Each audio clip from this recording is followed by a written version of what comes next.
Coucou les gens, c'est Nanou. Alors, je ne suis pas intervenue sur l'histoire de la petite Lola parce que j'étais un petit peu comme vous, hein, un petit peu sous le choc, hein, voilà. Et puis moi, je suis en pâte, donc vraiment, je peux plus parler en fait. Hein.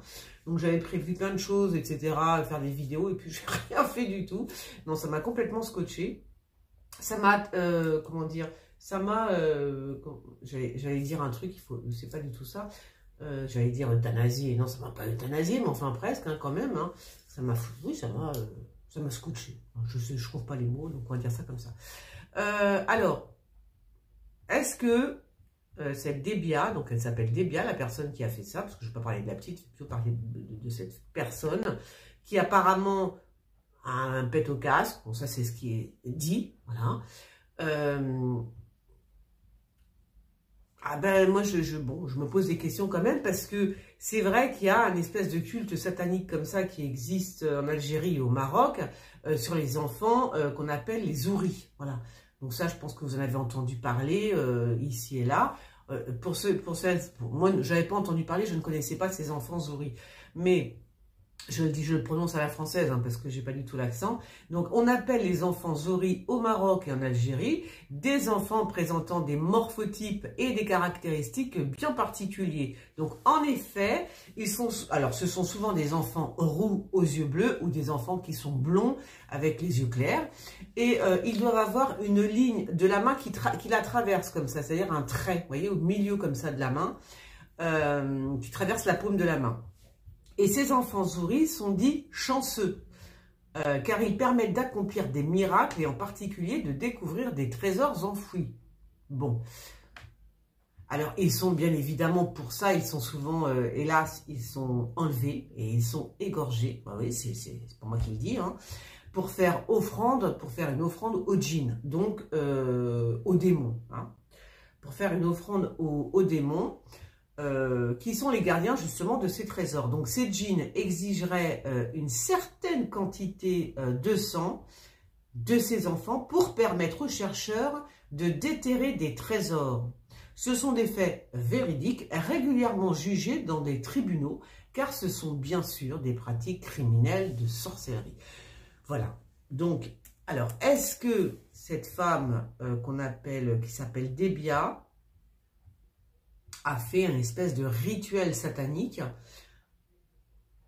Moi, je ne sais pas. Je n'en sais rien pour l'instant. Il y a des choses qui m'interpellent quand même. On verra ça. Mais par contre, je vais vous mettre donc, parce que bon, il y en a qui disent que c'est pas vrai, nanani, nananer, on ne sait pas. Mais moi, j'ai le témoignage d'un homme qui a fait ce rituel. Oui. نواح تكاتير بالضبط واد بورحي تما ديناه واد الدري هذا لان هما اللي المكان هما اللي طلبوا ليا وديتو ودوزت الدم على يدو هزيت البصمات ديال يدو وحيدت لي العين اليمنى درتها هديه هما اللي المكان.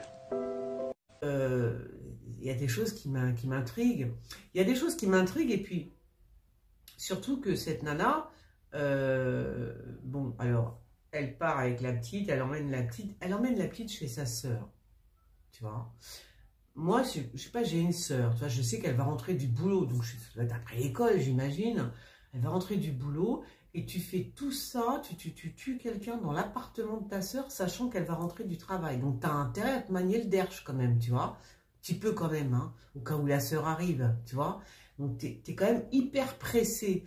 J'ai lu aussi qu'elle avait dit à la petite d'aller prendre une douche. Ah bon, donc la petite, parce que ce que j'ai entendu, et vous le savez aussi, c'est que la petite avait un furieux caractère. C'était une petite nerveuse comme moi, tu vois, qui se laisse pas faire, qui a une grande gueule en fait. Donc, va prendre une douche, la gamine prend une douche, sans rien dire. Mais où sont les voisins dans cet immeuble? Parce qu'au bout d'un moment quand même, je sais pas, mais enfin la gamine, elle a 12 ans. Elle a 12 ans, c'est pas une môme qui ferme sa bouche, d'après les témoignages, d'accord? Ça, c'était au tout début. Il faut toujours regarder le début des témoignages, c'est très intéressant. C'était une môme qui était vraiment virulente et qui se laissait pas faire. Hein. Ça, c'est les mots qu'ont employé ses copines et les gens qui ont parlé d'elle, qui ne se laissaient pas faire. Mais alors, personne n'a entendu de boucan dans l'appartement.